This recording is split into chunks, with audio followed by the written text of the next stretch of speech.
are guys who have just broken their parole or probation. Is that right? Well, I can't give you the exact numbers. I can tell you that 40% of the prison beds each year are from people who got out and then either committed a new offense or a technical violation. Okay. Is that the wonky term? Technical violation. So they were drunk.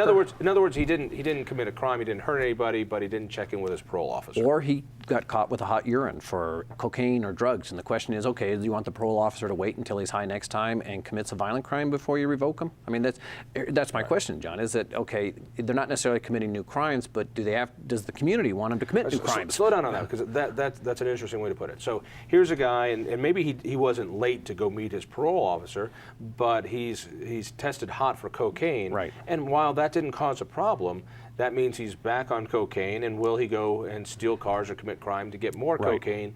And if he does, I'm going to be wondering why the hell you guys didn't put him behind bars when you had that. Right. But at the same point, you're looking at it going, listen, he fell off the wagon. I think there was a movie called Minority Report that didn't work out so well. We're doing thought crimes, and that's what you're talking about.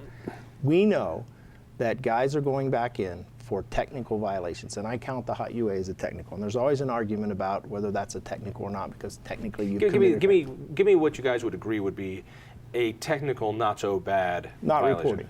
And I got to tell you, the parole officer doesn't do that the first time. There's a history of not reporting, and the guys tell him to stick it in his ear or something else, and finally the parole officer says, fine, I'm done with you. I can't supervise you in the community. You're never reporting, so I'm filing a parole revocation. So reporting it is, you've got to come into my office once a week, tell me what you're doing. I need to make sure that you're still in town, that you're going to work, right. you know.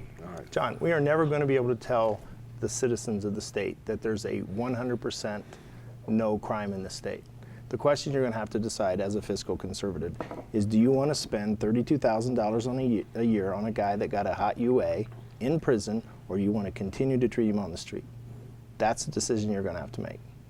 And a guy who has not committed a new crime, a guy who, yes, violated his parole, yes, didn't report. You say violated, those are the terms of parole. I'm going to put you on parole. Yes. You're going to get out of prison early. And you're not supposed to use drugs. You can't use drugs, and we're going to test you. You need to check in with your parole officer once a week. Can't hang out with felons. You can't hang out with felons. You can't hang out with felons. I hang out with politicians.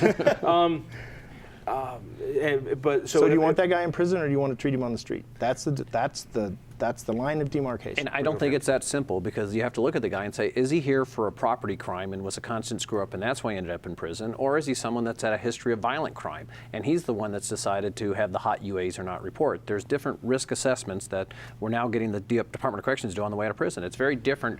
Doug having a hot UA may be different from you having a hot UA based on your behavior not only on parole, but your behavior before you got on parole. All right, so in other words, if I ended up as somebody who, when I was on cocaine, I went on a spree and beat up people, right? You know, you're saying you're the kind of guy, since you had a hot UA, urine analysis, you are, right. You're going back. A history of violence and you would agree with that, wouldn't you? I would agree that if we can get it down to the point where we do not put nonviolent offenders back in, yes. But we, again, have this big net. And the guys that screw up are both violent and nonviolent. Violent, go back. Nonviolent, should not. But they shouldn't just be allowed to have no consequences for having a hot UA, should they? Well, the consequences are not prison. There may be step-down punishment that we could do, not sending them back into the prison system. Again, if you want to just talk dollars and cents, it makes no sense to put that nonviolent offender back. This starts getting back, you know, I remember in the 70s and 80s, we kept talking about these terms of coddling. Remember that term a lot? I think you guys talked about that, used that term. No, but we were coddling these prisoners. They're getting treatment, they're getting psychological evaluation, they're getting somebody to hold their hand. We need to put them in jail. And John, let me tell you, I've been the last 23 years in public safety, so I want to do what's best for public safety. And what Doug talked about, the three factors of housing, education, and treatment. Those three are the biggest factors not to have this guy reoffend. And so where Doug and I have some agreement, we may not agree necessarily who goes into prison, and we might not agree who comes out, but we do agree that when somebody gets out, we need to be more effective with our dollars. And here's the reason why.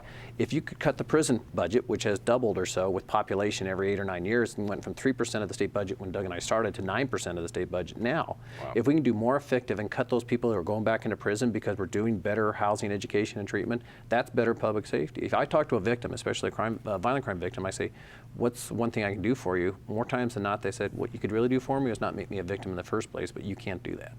And so it is so much better public safety, but be effective. We have to use the dollars on those ways and have evaluation. This is why this issue, it's not like the abortion issue, where either you're for it or you're against it. There are so many different factors, and it's not like the end means. You guys are looking at different things. You both want safe streets, and you both want it for the best dollar.